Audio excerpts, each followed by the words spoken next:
Hey, deserving listeners. A lot of you know that I've been focusing a lot on loneliness lately because not only due to the pandemic, but just I think a lot of people are suffering from loneliness. As a part of the investigation, I thought I'd have a special guest on the show. Billy, why don't you introduce yourself to the podcast? Sure. My name's Billy Baker. I am a reporter for the Boston Globe, and I am the author of a new book called We Need to Hang Out.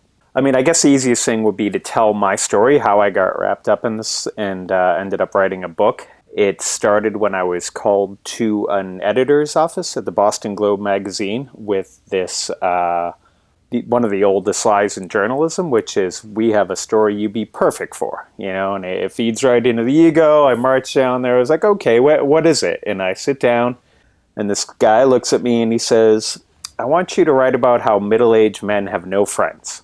And I was shocked and a little offended, and also, are you calling me middle-aged? Like, a whole bunch of things are spinning through my head in this moment. Before I could even really say anything, he starts plowing through all of this stuff that was new to me, which was all this research on a crisis of loneliness in this country. At the time, the Surgeon General was kind of using this as his chief platform. This editor is going on about all these mental health consequences, which made sense, but what was shocking were all these physical consequences as well. That loneliness, isolation, even living alone could have these dire effects on your physical health.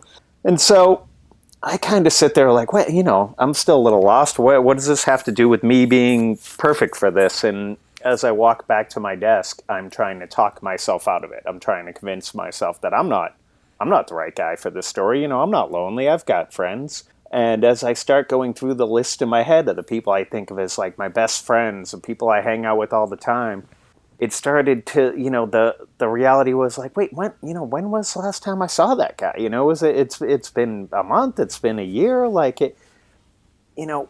I really. It was a splash of cold water to the face, and by the time I got back to my desk, it was like, you know what, I am perfect for this story, and not because I'm unique in any way, but because my story felt very typical. And so that was my introduction to loneliness as like a societal issue, and so that's what started it all off, and led to me, doing some research for this article, kind of raising my hand and admitting that I never really used the term lonely. I think I was a little glib about it. I said I felt like a loser, that I had allowed myself to become a loser because, I was someone who was lucky to have good friends, but I had no longer prioritized them. It wasn't like I woke up every day and said, I've got to take care of my family, I got to, go to the gym, and I got to see friends. It just wasn't on my daily priority list. And when I sat back, it was like, I guess I am a little lonely. Like I just, I've got no one to hang out with on a Wednesday night. Like I don't have an active tribe in my life. When you start looking into it, I took the UCLA loneliness test. I rated myself on this scale, and it turns out I was dead average for the nation. But dead average for the nation is what would be considered high loneliness. All these things were real shocks to my system, and so I write this article. It runs in the magazine. It has this title, a bit wordy. It says something like, the biggest threat facing middle-aged men is not smoking or obesity, it's loneliness. And I would think that was like the kiss of death for an article. And little did I know, it became, I believe at that time, it became the most popular article ever published in the Boston Globe. It was a mania. But it took over my life. And it led to so many emails, like real heartfelt confessions, and I think it was by raising my hand saying, hey, I'm a regular guy, and this is affecting me, and I feel like a bit of a loser. I somehow or another kickstarted the conversation and also created like a safe space for other guys to say, you know what, that's kind of me as well. So yeah, so that's a long-winded way. That's my introduction to what appears to be a real loneliness epidemic in America. Was there a lot of pain in the emails? It was all over the book. I mean, they came by the thousands. It was shocking. There was a lot of pain. There was a lot of just baseline like realization. Like I never realized I was lonely until you wrote about it in those terms. And what was most interesting, the reason that article then became a book, is that the emails weren't asking for more evidence of the cancer. They were asking about the cure. Yeah. And so, this started with you asking about, resources for loneliness online. I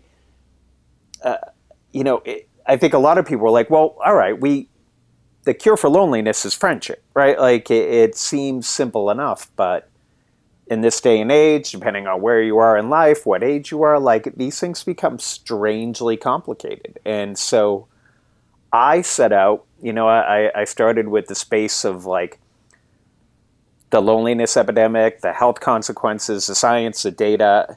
And then I set out to figure out how do we hack this so that we can produce friendship, so I can fix my own life and see if there's some sort of lessons in it for everybody. So, I mean, I went off on this like 3-year quest, and I threw a lot of stuff at the wall. I talked to experts. I ignored experts. I went every which way. And I have to say, after 3 years, I was like a nut. It was, I'm looking at a wall full of Post-it notes of just random things I tried. And like what? By the end, like what? Yeah. I tried to bring back senior skip day for my high school class.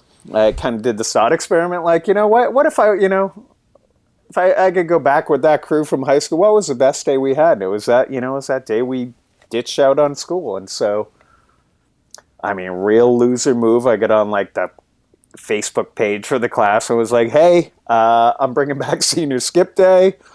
We can do it on a Friday. The whole point is you have to skip, and we're going to meet at this field near our old high school and play some kickball and, I don't know, drink a few beers, and threw it out there. And of course, I'm 44 years old. I mean, it was like, a couple maybes, a couple you're out of your minds.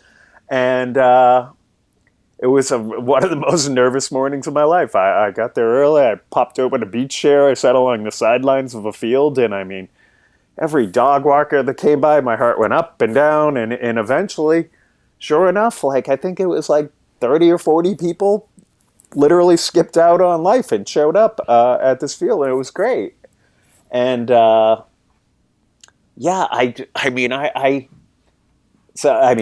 wrote a book, so there's obviously a lot of things going on, but I was interested in women. I kept hearing almost as this fact, like women are better at friendship than men. Like it was just a done deal, right? And like the health data indicated that they seemed to be suffering slightly less from this whole loneliness thing. But it was like, what is it? What do they have that we don't have, right? Is there anything I can, can I sneak over to the girls' cabin and steal something and bring it back to the boys' cabin? And it's a fool's errand, right? I mean, I've been around women my whole life. I've been watching their relationships, but I kept hearing about the girls' trip. It's like held up as this like, the Mount Olympus of American friendship is the girls' trip, right? And if I went on the girls' trip, it wouldn't be a girls' trip anymore. There'd be some guy there. There'd be some reporter. So it's still one of the most ridiculous ideas I've ever had, and I'm not sure what are ridiculous ideas, but I heard that the New Kids on the Block had a cruise, and it was essentially 4,000 women and the New Kids on the Block. And so I was like, if I go on this cruise, no one's going to care that I'm there. They're only there for these 5 guys in the band and each other. And sure enough, I was like a fly on the wall. I felt like an anthropologist with my pith helmet on and my monocle, and I was just staring at women like a weirdo and trying to see, like, what is it that where are they getting their joy from and their togetherness that we don't seem to have? And it was like the simplest things. It's like, look, they're dancing the whole time. These women danced for 4 straight days, right? They were dancing waiting at the buffet. They were dancing waiting for the band to come on. They were dancing when the band was on. It was like, if you look at the psychology of dancing, it's this incredible source for social grooming. You can bond with people by dancing. It's in the same category as laughter. You can kind of connect with the whole group and get this good juju was like, my guy friends, we don't go dancing. Like guys don't, guys dance like when? Like maybe at a wedding, at like midnight when like they've already had a few like these. And so, yeah, so I mean, I kind of lost my train of thought, but like, yeah, ridiculous things. It was just, I tried to bring back the night before Thanksgiving. That seemed to be like the informal, like everyone's back in town, let's all get together. That was a disaster. I led some friends on a treasure hunt. I tried to, when I wrote the original article, one of the things I talked about was I met this guy. So I'm also, I should say, I think this is something a lot of people deal with.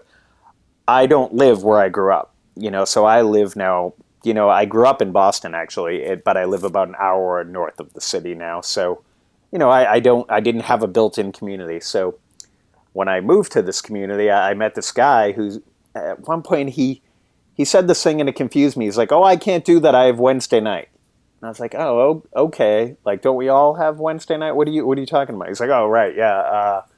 So like Wednesday night's this thing. My buddies and I made this pact decades ago that on Wednesday night we just get together and hang out." And when he told me that, I kind of filed it away. Like that's a cute idea. Maybe I'll do that when I need it. And when I got asked to do this original article, it was kind of a wake up call. Like, oh, I already needed something like that. So I tried to create Wednesday night with some of my older high school buddies. It kind of felt a little forced. We definitely like reconnected in a good way, but I ultimately used essentially the same tactic to create what is often referred to as a middle-aged guys fraternity that meets on Wednesday nights in a barn or around a fire pit. And yeah, it's I simple things like that. I just kept trying and tying it all into research. I was reading a lot. There's a lot in the psychology about like what works, what doesn't, what's different between men and women in terms of how we interact, what we get from our relationships. I don't know if you're familiar with the whole like shoulder to shoulder idea. So there's this thought that, well, it's not a thought. It's in photo studies of people interacting. If you look at men interacting versus women interacting, men tend to stand shoulder to shoulder, and they tend to bond or talk over an activity, whereas women talk face to face. And when you hear something, when I first heard it, I was just, far away stare, like, oh my gosh, like now I see it everywhere. I see, box seats and bar stools. All these things are kind of built for that male posture of interaction. And if you even look now, you can see it everywhere if you're looking for it. But if you see two guys even sitting across a table from each other in a restaurant, they often turn their chairs to be facing the same direction, but not at each other. It's so knowing things like that, it's like, all right, shoulder to shoulder is how men interact when at their best. So, when I'm trying to repair friendships, it's not just as simple as, hey, we should get together and have some coffee. It's like, let's find something we can do together, some activity that will put us into that shoulder to shoulder position. And then, a friend of mine describing why he plays golf says it's just something to do with our hands while we talk about what's going on at home or whatever it might be. So it was seeking out those sorts of things to use to strengthen my friendships. And I ultimately end up, there's this phrase I use in the book. I call them velvet hooks, which is I'm trying to find these sort of soft connectors for each of my relationships. Like, what is that thing we do that gives us a reason, a way to be friends with our friends? And it's the things we already know about. It's the bowling leagues and the trivia nights and the fantasy football and with book clubs, whatever it is. Like, I've never been to a woman's book club, but I'm always told the same thing. It's not about the book. Like half the time they don't even get to talking about the book, right? It's about, the book is the excuse to get together on the regular with their friends. So velvet hooks like that were ultimately where I found success. Big gimmicky stunts like senior skip day, like that was funny one time, but like, we're not going to do that every Friday. So, Well, are you less lonely now? I'm curious. I am so far from the guy that started this adventure. Yeah, I, I am. It's funny, you decide you're going to write a book. You go through this long process of writing a book, and it gets published, and now you have to do, talk about it. And it's like I'm trying to keep away from this cliche phrase of saying like, yeah, I'm in a really good place, but I am. I did something extraordinary, which is, the broad path of this whole journey for me was when I first started, I was focused on trying to save the relationships from the past, reconnect, get the band back together. And then it transitioned where it was like, you know what, those friends are, I love them. They're my best friends. I'll always be my best friends, but I need to build something in the present. And so I essentially set out to make new best friends. And I was inspired by this quote that I heard Mindy Kaling say on her television show, The Mindy Project. She said, "A best friend is not a person, it's a tier." And that kind of freed me from this idea that like seeking out new best friends didn't feel like a betrayal of my old best friends. It was like I'm adding things to my life. So I could say on this ridiculous journey of throwing all these things on the wall, I ended it by adding 4 new best friends to my life. And those best friends are perhaps most vital to me right now because they're the friends I see all the time. They're the people that I am interacting with each day. They live near me. They're in my ecosystem now. Doesn't mean I don't love the best friends I've had from growing up or from college or whatever it might be. And I hope we always organize the like weekend away or whatever it is. But like, what makes me less lonely is having somebody to hang out with on a Wednesday night. And now I do. How'd you cultivate that? Because that's the conundrum that I find a lot of people are in. They want what you have achieved, and have tried various different things, and they either get blown off, or people are too busy, or their life is too full, and they just can't seem to engineer it. How'd you do it? Well, I mean, I pushed it.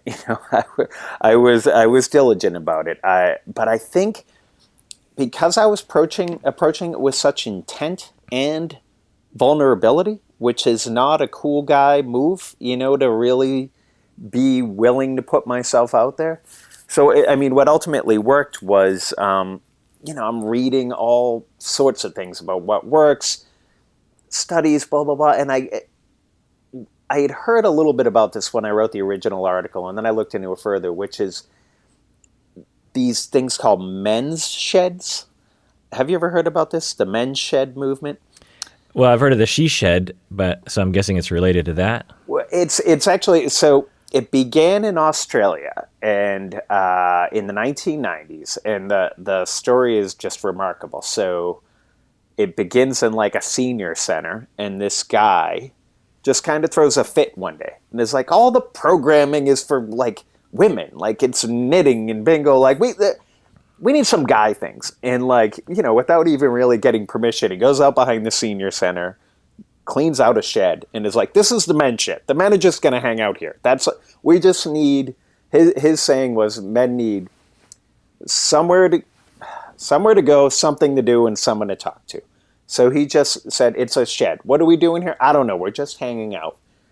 It became very popular. He got a reporter for a bank newsletter. I don't even fully understand this whole thing. To write a little article about it, which then appears in the newsletter that appears in every bank branch all over Australia.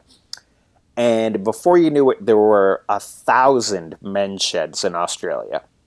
And prior to COVID, the last time I checked in on it, they were opening at the rate of about 1 per day somewhere in the world.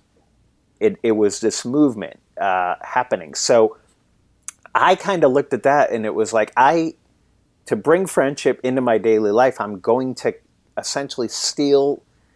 I was going to meld that idea, the men's shed idea, with this simple idea of Wednesday night. And the men's sheds are geared towards older men, retirees, and so I just came up with this idea. I'm gonna do this Wednesday night thing. I'm gonna do it in this community where I now live, where I know a lot of guys, but I didn't really have any like friends. And I I sat down and started just writing names on Post-it notes and putting them on my wall like a psycho and just kind of moving them around and being like, all right, who are these guys? A lot of them are guys I've met through my kids. A lot are guys where I know their wives. But each one of them kind of shared the same thing, which is at some point, like, there was a spark between us. And that's a term that's often used in a romantic way. But it was like, I met him and I was like, I liked it. I could see myself being friends with this guy. What I did was create a vessel for us to be friends. So I organized this thing. In a perhaps overly cinematic way, I sent out like a dozen invitations to these guys, like, hey, meet me at this night, at this time, at this barn. And they all showed up. Each of them like, what, am I about to be murdered? What are you up to here? And I told, this was sort of deep into my journey, told them all about, this article I was asked to write, this journey I went on, these different things I've tried, these things I've learned. And it's led me to this point where it's like, I'm going to try and start a little, sort of boys club fraternity for guys on a Wednesday night. And the response was yes.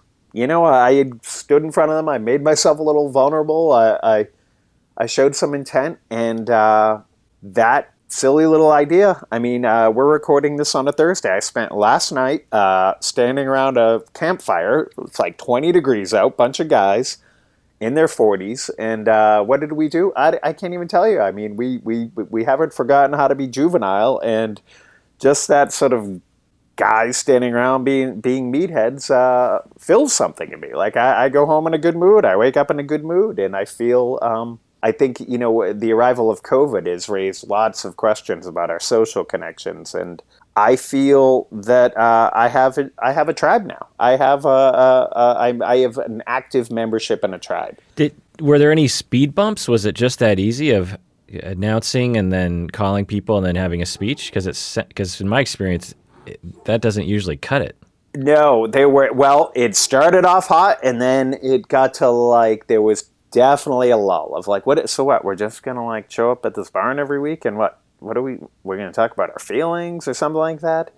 And what's funny is I also started to feel it. There were definitely some Wednesdays rolling around where I'm like, I don't know. What are we going to do? It felt like a lot of pressure on me. I was really hoping to decentralize the idea. Like, let's just have it be a thing. You bring a friend. I don't want this to be Billy's idea, Billy's thing. And what actually saved it in the funniest way was we decided we just needed a purpose. We just needed a velvet hook, other than like we're all guys who could stand to have some friendship in our lives and hang out. Like we need an activity. This is the very first thing I learned on this whole journey. I spoke with a psychiatrist who wrote a book called The Lonely American, kind of an expert on these things, and he had stressed for men, you need an activity. Activity. And just getting together and talking does not qualify. So we kind of call this summit of the Wednesday night guys like, all right, we're kind of, we're all into the idea, but we need something to do. And one of the guys proposed we should build a BMX track, which is just it was the right level of like juvenile and ridiculous and like not a huge commitment. And who doesn't want to bust out the shovel and build some sweet jumps?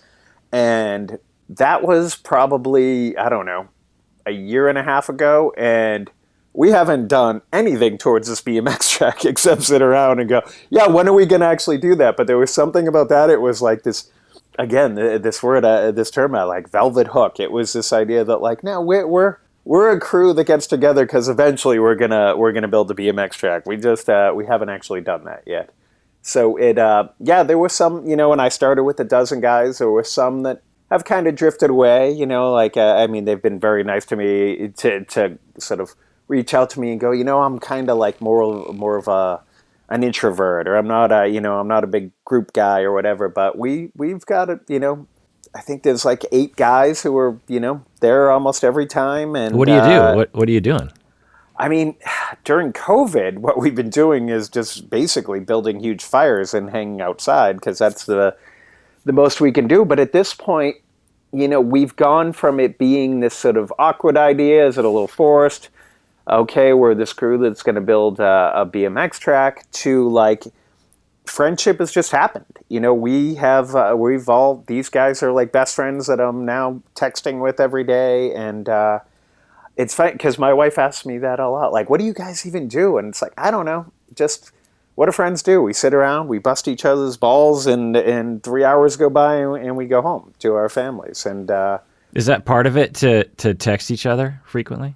yeah, I mean, there's no script, but it seems to, yeah, there's definitely the group texts. When COVID first hit, so I work as a reporter, and the newspaper, of course, knew I was working on this book about male friendship and social connections. And so when COVID first struck, it was like, why don't you, sort of start thinking in that category? I think a lot of people have these questions about like what impact this has. And, one of the conclusions I came to was that it seemed like the world, or at least my world, was gravitating away from social media to what felt like, I use the term tribal media, like these small things like group texts. Like every tribe it felt like I'd ever been a part of was suddenly like, reactivating, like checking in on each other, like let's get that Zoom call, let's do that little mini reunion. And the group text is definitely, in this day and age, like with social media, I mean, you can get canceled for God knows what you say on there, but there's that sort of safety of being around your friends, that private conversation, and it's fun. It's this is a group of 40-something and 50-something-year-old guys, and it's amazing how a fart joke still plays. We are just happy to be juvenile, and there's a sort of joy of just being with your friends. And with COVID, these things, it felt a little bit like circling the wagons. If you look at it in an evolutionary sense, like why do we have friends? One of the leading arguments is simply that if it hits the fan, we need someone to have our back. And this is the closest many of us have ever come to a situation where it all hit the fan. There was a pandemic descending upon all of us, especially in the early days of it when we were locked in our houses. It was nice to know that if I fell sick or my family felt sick, I had a friend in the neighborhood who would, go to the drugstore for us or bring us food or whatever it might be. It was that classic circling the wagons feeling, and it's a good feeling. It's being necessary to someone else, which, in this day and age, there's this wonderful book by Sebastian Junger, who's famous for writing The Perfect Storm. And this book is called Tribe. And it's basically an argument for tribal living as the highest form of human civilization. And we've largely abandoned that. But he makes this one great point, which is that for the first time in human history, it's possible to live your entire life without friends, or without actually even seeing anyone. You can have everything delivered to your door. You can work remotely. You can go entire days or weeks without having to see another human being. And, that doesn't mean that's right or positive, and I don't know, I've been, dominating the conversation here, but I'm curious to hear, you've been working on this issue and talking about it, like, what your take is on this. You hear all sorts of phrasing for it, this loneliness epidemic or pandemic or crisis, and what the barriers are and what the solutions are.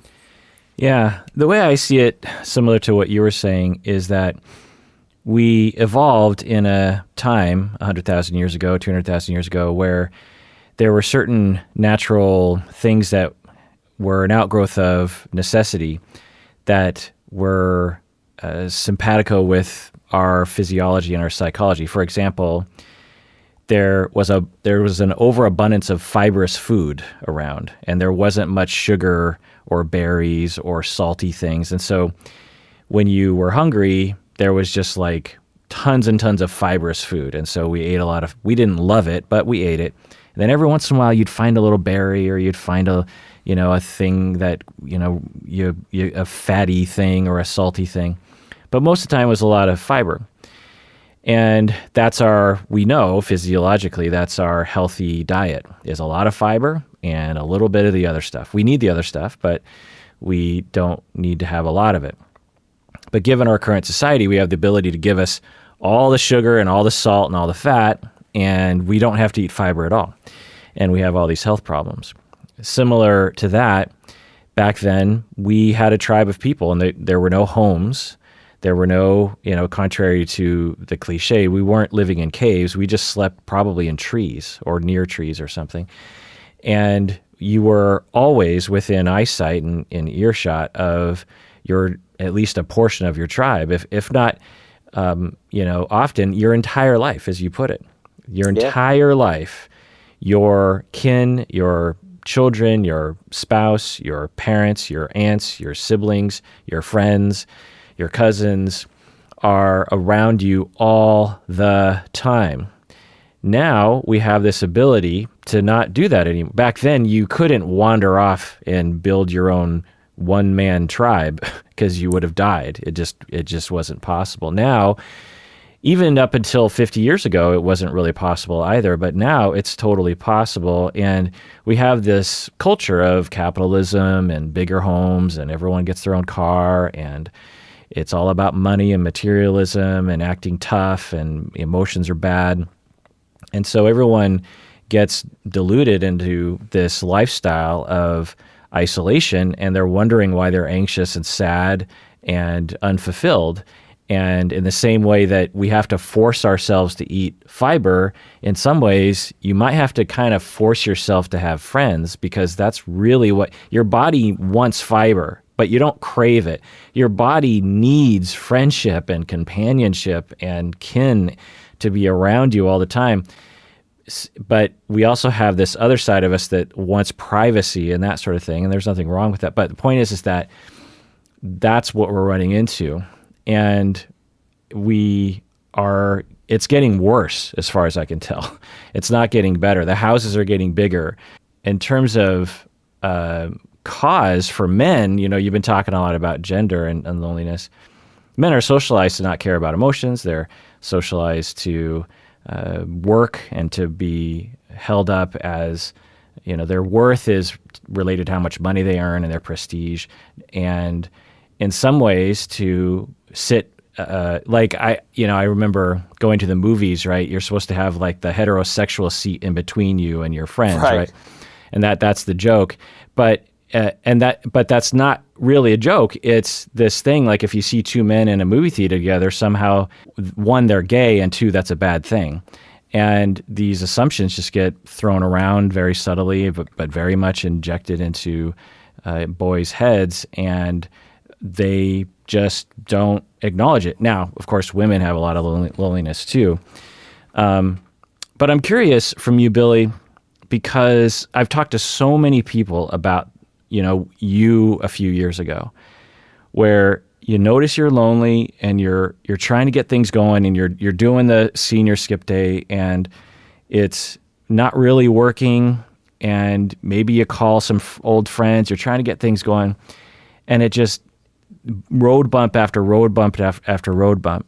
And the way that you tell your story, it definitely provides hope, but I think it also, there must be something about you, like you're charismatic, or you just happen to pick the right dudes, or I think there's something more stubborn in some people's loneliness.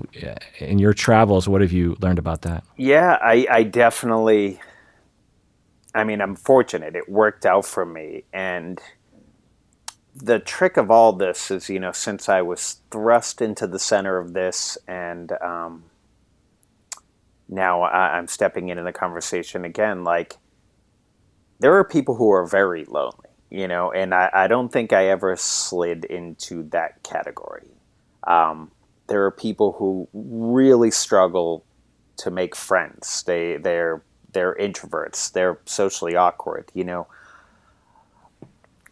And in that regard, like, I have a hard enough time helping myself, and so I don't. There's no answer for regular guys. There's no answer for people who may have more struggles. What worked for me was staying at it, and also just coming to believe that because I believe that other guys might be feeling this on various other levels, that they might be receptive to it. So you trusted that they also wanted friendship with you. I trusted that some of them would. I also knew that it wasn't gonna. I you can smell it a mile away when someone's kind of like coming on a little strong, right? Like it's a little bit of a feel like that over eagerness, and there's something about men, whether it's innate or learned, where you just kind of like you become standoffish in those situations, or you deem that action to be sort of unmanly or something like that. But one of the best parts of getting older is being old enough to be honest. And I feel like at this age, those things that I feared didn't often happen. They were fears based in my youth, based in that time where, like, saying I like you to a guy could get you called gay or something like that, which is, in American culture, I talk about it in the book, like the use of the word gay as a sort of eject button that, other than being wildly insulting to gay people, it's used as this like safe word when it's like, oh, we're getting a little too deep here, a little too emotional, gay, and it's like, it's often deployed in moments where it's like, I think we're acting feminine. And it's in those moments where we or what is deemed a feminine action, and that's a good thing. Like those, like sharing your feelings, being open and honest with each other, like that's healthy. That's filling. And too often, I think it starts in middle school, and it leads to putting all this armor on that you use to get through adolescence and early adulthood, and then thankful I've come out the other side. But that I have a son that just entered middle school this year, and I worry about that he's going to learn this, and that's what the scariest part of it. It's not innate to every culture in the world. It's in America. It's a learned thing. It's passed down from older brothers to younger brothers, or whatever it might be. It's like this silly use of this term to police any open and honest and soft interaction between guys as being unmanly. And I don't know, I in even writing about it, it's like, it just, there's a lot of research about that sort of damage to young boys at an early age from this like fear of intimacy, and a lot of it is, with that, the fear of coming across as gay, but it's not even used like fear of coming across as gay as in, like you like other guys. Like it's fear of like, looking feminine, or being perceived as feminine. And like in those moments, like as a dad now, I want to say to my son, those are the good moments, when you two are sharing and honest and connecting. That's the juju. That's the magic in life, to hide from that because there's some sort of learned cultural, thing that is we're told to like block that. Like, I don't know how to overcome it other than, dads having honest conversations with sons. But, Well, and modeling, your sons see you talking with your friends, maybe even vulnerable moments, also busting balls moments, but yeah, the whole thing. And, that has a profound effect on kids. we just had a moment this afternoon where I was with my son. We went to the local library, and he was sitting in the car, and he saw a group of kids that he's friends with, but maybe not everyday friends with, and they were like carrying a basketball, and clearly I could look at my son. It was like he wanted so desperately to get out of that car and like go play with the kids, and it was like, just go. And I don't want to. And like, thankfully they saw him and were like, hey, come play, and he comes home in this great mood. But it's like that, in that moment he was fearing looking like a kid who wanted to have friends, like, oh, I'd love to hang out with you right now. don't want them to know that I want to hang out with them right now. I don't know what's going on in his head, but it's like, and it's so easy to be the old guy that's like, no, God, it'll go smoothly. But I mean, just genuine nervousness. Like, I mean, just a real anxiety coming off of him. And right now, I mean, that he's, remote learning. I mean, these kids are so desperate for any little interaction with their peers. It's, everyone has, serious concerns about this, the effects this is having on our children and their lack of social connections at the moment, how it will affect them in the future. And in that moment, I mean, it broke my heart, but it was also like, that happened when I was a kid too. I've had that moment where I was like, I don't want to, look like I want to be friends with those kids, even though I really do, even though I want to get out of my car right now and I desperately would like them to invite me to this basketball game. Did you have moments where you felt rejected and thought, maybe I should just pull back and be by myself for a while? Like you text someone, hey, let's hang out. They don't text you back, or they're all too busy or something like that, and you just want to crawl into a hole and say, never mind. There was, maybe the one was when I was still in the, like, let's get the band back together phase. One of the bands I was trying to get back together was my crew of, like, college friends, and I had this kind of ridiculous idea. Which was I wanted us to go look for this treasure that this guy had hidden in the Rocky Mountains. I don't know if you ever heard about this Forrest Fenn guy. So it was found recently, right? It allegedly, not announced where it was found, which raises suspicion. I've joked all along. I'm not sure that Banksy wasn't behind the whole thing, but it. In that regard, I think I pushed it a little bit. And something guys do that's a little bit weird is, so men are competitive, right? And we spend our sort of youth competitive often in physical ways, sports or just aggression or peacocking for the girl. And it seems like a certain type of guy, I in the book I describe sort of two types of modes a man can be in. They could be in guy's guide. They could be a guy's guy, or they could be man's man. It's like, and the man's man is when they're competitive. And often for adults, the way adult men get competitive is by squashing the idea of another guy. Like, I raise this idea, like, I think we should go on a treasure hunt. That's the worst idea ever. Like, in that moment, the man's man, like, he competed by telling me my idea was terrible, Whereas the guy's guy, you say yes and, like, yes, I'll go on the treasure hunt, and while we're there, we should go fly fishing, whatever it might be. So when I proposed, like, hey, we should all go on this treasure hunt, there were a few kind of like, few guys in man's man mode who kind of quashed the idea. But you know what?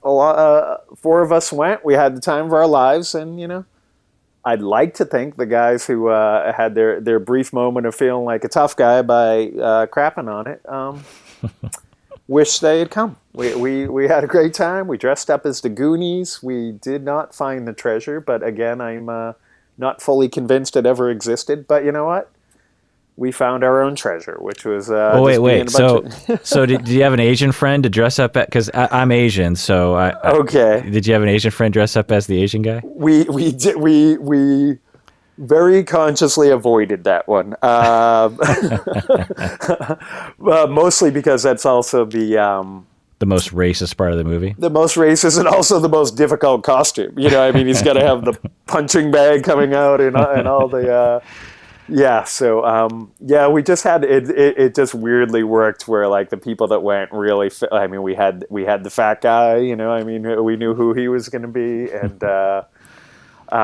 it was just like, it was absurd. One of the things I took from my sort of unofficial study of women and what works for them was, especially adult women, they're much more willing to be like silly as a group, like that used to be so fun, but if some reason like men, I don't know, you go through this phase where there's a reason that like a bachelor party and a bachelorette party look very different, right? Like women like go woo and it's wild and they dress ridiculous and it's just one big pile of nonsense. And guys, for some reason, decide it's the 1950s and we need to like drink whiskey and smoke cigars and go to a strip club. Like, I don't want to do that. Like, let's do something goofy, And so the treasure hunt, the guys that were willing to come on the treasure hunt and dress up as the Goonies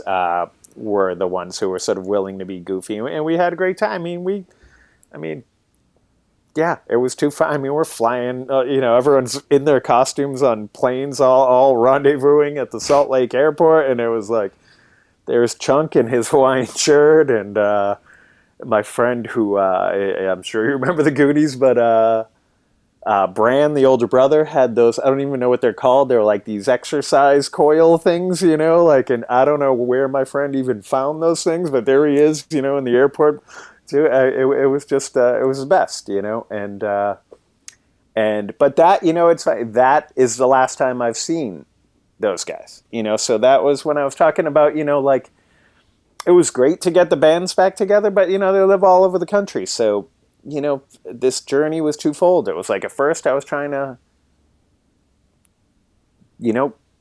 turn my old tribes into active tribes, but it just isn't possible. We're different people at different. Where'd you find your current tribe people? Is it at work? No, it was. These were just I work in Boston. I live about an hour away, and so these were all just people. I live on Cape Ann, which everyone knows Cape Cod in Massachusetts. That's south of Boston. North of Boston is this smaller cape, and just 4 towns, and just people I like. Some guys I knew from the gym. I talk a little bit about the gym because I would have younger Billy would have said, shoot me in the head if you become one of those middle-aged guys whose best friends are like bros from the gym, but you know what? When I looked around at like people I liked and I was like actively seeing and hanging out with, a lot of them were guys I knew from the gym, like shoot me, and so, some guys from the gym, some guys who, I was friends with their wives. I definitely, it surprised when I was thinking it through, like, all right, what friendships are working, which ones need to be repaired. It was shocking to see how many of my really good active friendships were actually with women, and I think it's because I was able to speak to them in a more honest, open, deeper way without any fear of, crossing some line, having anyone hit the gay button or anything like that. And so as a result, I kind of went through women I like to be like, I assume you're married to a guy I'd like, so, and it proved to work. So, yeah, I don't know. I mean, it's like love, right? Like it's an emotional connection, right? And like, you can't decide who you're going to fall in love with or why or where you're going to meet them. You gotta be open and receptive to it and be trying. And sure enough, you fall in love and you convince yourself this person is your soulmate, even though it's not like you've met every one of the 6 or 7 billion people on the planet. But you're like, I did find the exact one for me. And, I was very lucky to find that with a woman that I married. But like these guys, like these 4 new best friends I've added to my life recently, it's like I wouldn't trade them for anything. And are they the perfect ones for me? Yes, because I've decided they are, because I want them to be. Do they ever annoy you?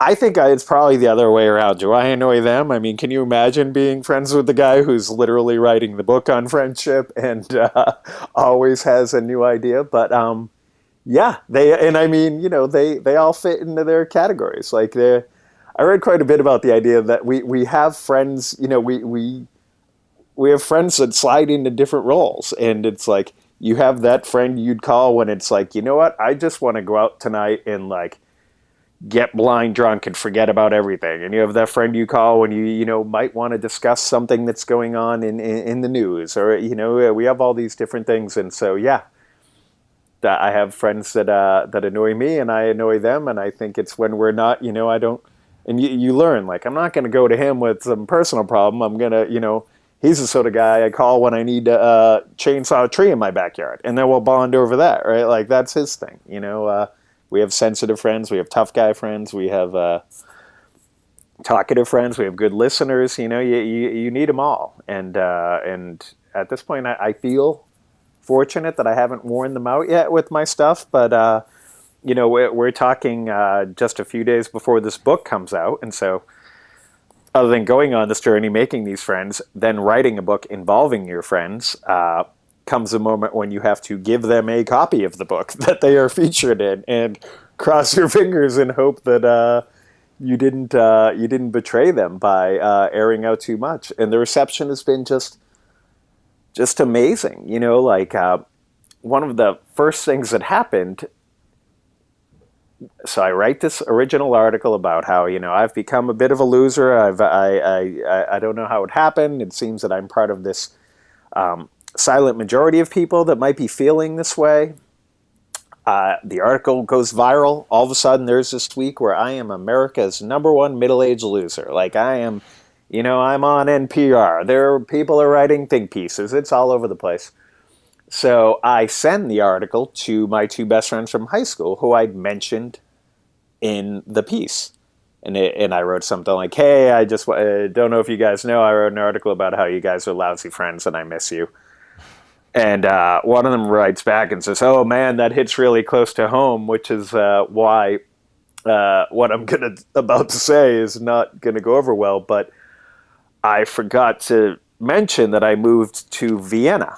And I'm like, Vienna, like in Austria? And this is, a guy who was living, 30 minutes away from me. A guy I would have said was my best friend, if I had to name just one. And it was like, oh my, have we really lost touch so much to the point where you moved to far away Europe and didn't bother to mention it? So a lot of the book was about...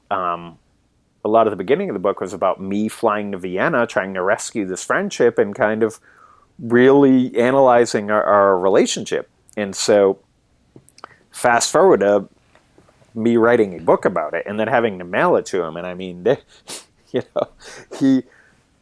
he's actually strangely like living in an Airstream trailer somewhere in Arizona right now, but that's a different story. So I mail it to him, and then it was like 3 days of like, oh my gosh, like, how's he going to feel? I really, I was open and honest, and there's some deep stuff in there. And his response was like, I'm touched. It was a love letter to our friendship. And, that meant something. I mean, I don't know how open and honest he's been with me about how he feels about it being, featured, front and center in a hardcover book, but it meant something to him. So yeah, I don't I'm like 4 or 5 friends into this journey, meaning 4 or 5 friends that have actually read it, and others that will read it when it comes out next week. So it's going to be an interesting little bit. I mean, I wasn't here to bash any of them. My whole thing was to celebrate friendship and repair it. But you just never know. I mean, I'm a little anxious and nervous right now. Not about how it plays out in the media or gets reviewed, but like, what do the friends in this book actually think about it? And something funny. So in the book, I don't know if you're familiar with Dunbar's number. This idea that we can have 150. Oh yeah. Yeah, so I did perhaps not what Dunbar's number was intended for. I actually sat down and wrote out my 150. I went through everyone in my phone contacts, everyone in my of my Facebook friends, and I was like, who are the people I actually care about in this world? And I just wrote their names down, put them on a Post-it note, put them on the wall, and when I counted them up, it was exactly 150. I was shocked. Robin Dunbar just drained his shot with this number. And so the section of the book that deals with that was excerpted in the Boston Globe magazine last week, and it's led to so many people contacting me and saying, Why am I am not on I your in your list? 150? Yeah, Yeah, yeah. like, did I make the cut? And of course, I'm going to say yes to everyone. But everyone that has contacted me is in the 150. It's like that was, the original article going viral, and hopefully this book will serve the same function for my friends. It becomes like this just reason to reach out. Like when I wrote the original article where I called myself a loser, I can't tell you how many of my friends track me down to just take that layup joke and go, I always knew you were a loser. And you know what? That was their way of saying, hey, I miss you, and we reconnected. So I think the 150 is going to serve the same function where hopefully all these people who, in your heart when you mean something to someone, like, and they mean something to you. So it's nice to say that in a sort of safe guy way of saying you're in my 150 instead of saying I love you. So if your boss at the Boston Globe hadn't assigned you to be the best loser to write this article, where would you be today? I'd probably be the guy who had guys he knew, who still tried in my current community. There'd be some guys I knew, I say hi to, whatever. And I'd probably still be one of those guys who relied on his wife to keep the social calendar. Prior to that, our social life with friends consisted of, asking my wife, hey, we should organize a weekend away or go skiing with so-and-so and so-and-so. And, can you check the schedule and talk to her? And, like it, yeah, it's hard to say where I'd be. I'm a big Post-it note guy. I'm staring at more Post-it notes on my wall. But Would you be more lonely? in using the term lonely, I always feel uncomfortable because I feel like I don't deserve to say it because I'm a fortunate guy in that, like, I have a great wife. I have two little boys I adore. I have a job I care about. I have, coworkers I enjoy, being with. But friendship in that, like, true friendship sense was just simply not there. So would I have been lonely? I think I probably would have been lonely and not known it or not spoke about it. And I think I would have been on a very predictable path that I see happen. I see it happen with my dad now. Like, so he retired about a year ago, and already his friends were the dads of my friends. They stood on the sidelines with each other in the stands at sporting events, and that was their social world. As we grew up and out of the house, they stopped seeing each other more and more.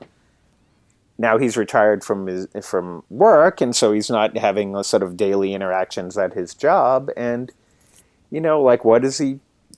Most of the time he'll tell you, like, he just falls asleep watching Law and Order on the couch, and then he calls me and asks when he can see his grandsons. And it's a guy who did nothing wrong. He was a good dad. He provided for his family, did all these things right, but, like, he was never taught himself to prioritize friendship and make it a part of his daily life. And when he lost his activity, his way to stand shoulder to shoulder with these guys, which was largely them, watching us play sports or whatever it might be, he lost his velvet hook. And I'm the annoying son that's like on him. You got to do this. You got to do that. I'm trying to tell him, I'll help you start a men's shed. It's a thing. And it's just, but it's too much. Don't worry about it. And it's, I don't know. I mean, he's a baby boomer. They were raised by a generation coming home from a very horrific war that kind of, were taught to, man up, and keep a stiff upper lip. And I don't know that. Talking about your feelings was something that his generation was told was okay. So it just doesn't come up. And I think that, yeah, this is a long way of answering your question. I think I probably would have been on a path where things would have seemed fine until all of a sudden I looked around and they weren't.